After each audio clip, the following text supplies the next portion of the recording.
کیا اس کا مطلب یہ سمجھتا ہے کہ پی ٹی آئی جن چیزوں کے اوپر، جن قانونی نکات کے اوپر اپنا کیس لے کے جاتی ہے وہ زیادہ تر درست ہوتے ہیں لیکن شروع میں ایڈریس نہیں ہوتے؟ جس طرح پشاور ہائی کورٹ نے آپ لوگوں کو ایڈریس نہیں کیا لیکن اب سپریم کورٹ نے کہہ دیا، تو اس پر اب آپ لوگ کس طریقے سے ٹیک اپ کریں گے؟ کیونکہ اگر وہ مخصوص نشستیں آ جاتی ہیں پی ٹی آئی کے پاس تو پھر تو وہ اکثریت میں چلی جائے گی پارلیمنٹ میں۔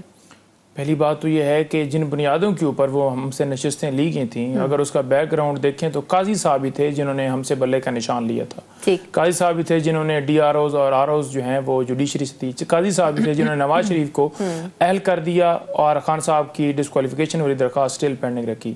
قاضی صاحب ہی تھے جنہوں نے بنیادی انسانی حقوق کی جو خلاف ورزی ہیں اس کے اوپر کہا کہ کچھ بھی نہیں۔ قاضی صاحب ہی ہیں جو 9 مئی کے حوالے سے جوڈیشل کمیشن بنانے کی ہماری جو درخواست تھی وہ اسٹل سپریم کورٹ کے اندر پینڈنگ ہے اور آج تک جوڈیشل کمیشن نہیں بن سکا۔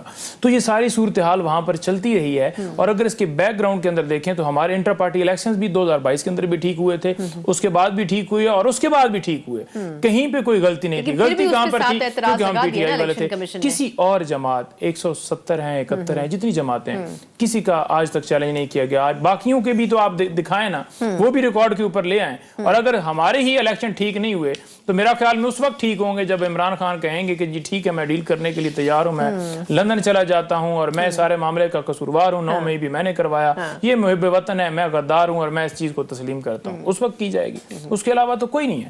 تو یہ سیٹیں چھینی نہیں جا سکتی تھیں، ہماری سیٹیں جو ہیں وہ کسی اور جماعت کو کیسے دی جا سکتی تھیں؟ بالکل سپریم کورٹ نے اس کے اندر صحیح فیصلہ کیا اور ڈی نوٹیفائی بھی ہو گئی۔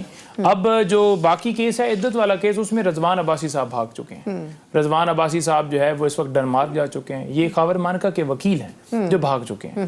ہر ڈیٹ کے اوپر بہانے بنانا، اور جب تک وہ آئیں گے نہیں تب تک سماعت ہو نہیں سکے۔ نہیں، عدالت نے کہا کہ ویڈیو لنک کے ذریعے ان کو کہیں کہ وہ شامل ہو جائیں۔ 2 دن کا پہلے ٹائم دیا گیا تھا، لیکن جب آرڈر آیا تو آرڈر کے اندر 21 کی ڈیٹ ڈال دی ہے کہ اس دن ویڈیو لنک کے ذریعے شامل ہوا جائے۔ تو اب دیکھتے ہیں کہ وہ کیا کرتے ہیں۔ اگر نہیں آئیں گے تو عدالت نے کہا تو ہے کہ ہم پھر ڈیسائیڈ کر دیں گے 2 کیس۔ اگر آج بی بی صاحبہ کی حد تک رہائی ہو سکتی تھی اگر آج عدت کیس کے اندر فیصلہ آ جاتا، بالکل ٹھیک۔ لیکن یہ جان بوجھ کر آپ کو پتہ ہے کبھی سیکیورٹی کے لیے جناب اڈیالہ جیل ملاقاتوں پہ پابندی ہے۔